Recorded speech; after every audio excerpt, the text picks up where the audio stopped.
La parole est de nouveau à Monsieur Ariel Veil, maire de Paris Centre. Merci, quel plaisir de parler autant d'éducation. Et c'est un sujet évidemment qui me tient énormément à cœur. Alors c'est un peu paradoxal, je défends cette convention, c'est pas du tout paradoxal puisque en tant que président de la Caisse des écoles, je suis parti à cette convention. Mais le paradoxe c'est que je vois avec un petit pincement au cœur l'école Cambon ne plus être à l'inventaire des équipements de proximité de Paris Centre. Il sort de l'inventaire, mais c'est pour le bien et l'intérêt général puisqu'il entre à l'inventaire de la ville de Paris et qu'il devient proprement cette année, à la rentrée scolaire prochaine, une académie des langues qu'il avait commencé, à vrai dire, à être cette année en mode filage, en mode expérimental, tout en étant encore pour une dernière année école de proximité de Paris Centre.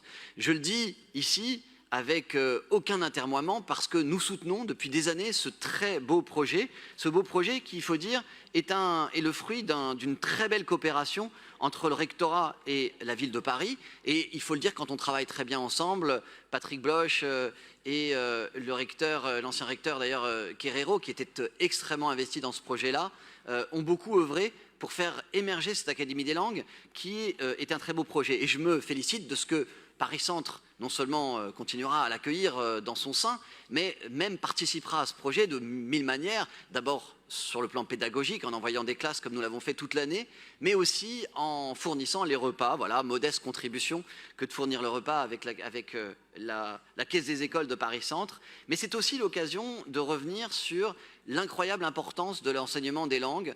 Et je le dis ici de manière franche, comme je l'avais dit au recteur et aux différents recteurs successifs, je crois que l'Académie, pour le coup le rectorat, ont mis très longtemps à saisir l'importance d'assurer un enseignement bilingue, d'abord en anglais puisque c'est la langue fondamentale, mais aussi dans d'autres langues. Et je voudrais en profiter pour rappeler un petit peu comment, pendant des années, s'est fait cette évangélisation, si je puis me permettre ce mot, sur l'importance des langues, avec d'abord, il faut le rappeler aussi, à l'école maternelle Poultier, sur l'île Saint-Louis, tout près d'ici. Nous avons eu le premier établissement public parisien à recevoir le label École bilingue en 2018, avec ses 6 heures d'anglais par semaine dispensées à l'ensemble des élèves, que ce dispositif a tellement bien fonctionné que non seulement il a grandi avec les enfants classe par classe et que ces élèves arrivent désormais cette année au collège. Au passage d'ailleurs, je rappelle que je demande au rectorat de bien vouloir faire la suite, assurer la suite en 6e de ce dispositif pour que, après 6 heures d'enseignement en anglais par semaine, ils puissent continuer à bénéficier de cet investissement-là. Peut-être que l'Académie des langues d'ailleurs sera une des réponses. Mais depuis surtout, il a fait Florès et école, là aussi sans jeu de mots, puisque 29 établissements publics parisiens désormais ont ce dispositif dit bilingue, dont heureusement quelques écoles du centre de Paris, mais pas que, elles sont dans tout Paris. Et je le dis aussi ici, pour moi, il ne fait pas de doute qu'à terme, et à terme proche, il faudra que toutes les écoles parisiennes bénéficient de ce projet. Il faudra que toutes les écoles parisiennes soient bilingues au sens de ce socle minimal de 6 heures par semaine.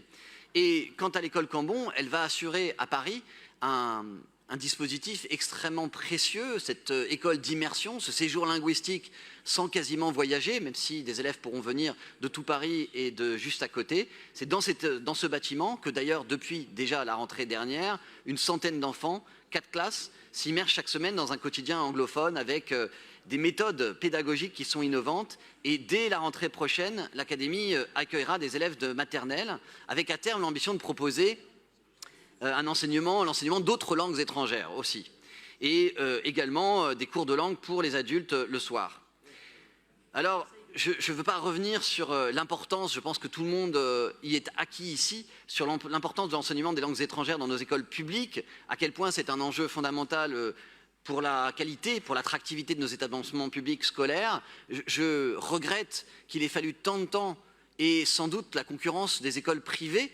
Eh bien oui, nous sommes dans un monde concurrentiel pour convaincre le rectorat, l'Académie de Paris d'y investir des moyens. Je me souviens encore il y a 10 ans quand on me riait au nez alors que je proposais des programmes bilingues dans certaines de nos écoles. Mais mieux vaut tard que jamais, il y a beaucoup de retard à rattraper. Et sachez qu'à l'occasion de cette délibération, c'est l'occasion de rappeler, de dire que la ville jouera toute sa part et elle joue déjà toute sa part. Je voudrais aussi évoquer le reste des programme d'excellence que nous développons, pas que en langue, avec toujours l'objectif qui est de développer des continuités pédagogiques, de fournir des formations novatrices et inclusives, de pousser la mixité sociale et scolaire. Et je voudrais évidemment parler des classes à horaires aménagées, musique, sport, danse, théâtre l'année prochaine, ce que nous vous préparons, et bien sûr de toutes les classes d'inclusion que j'ai évoquées dans la délibération précédente, car cela aussi, ça fait partie de la compétitivité de nos écoles. Je vous remercie. Merci beaucoup, chers collègues.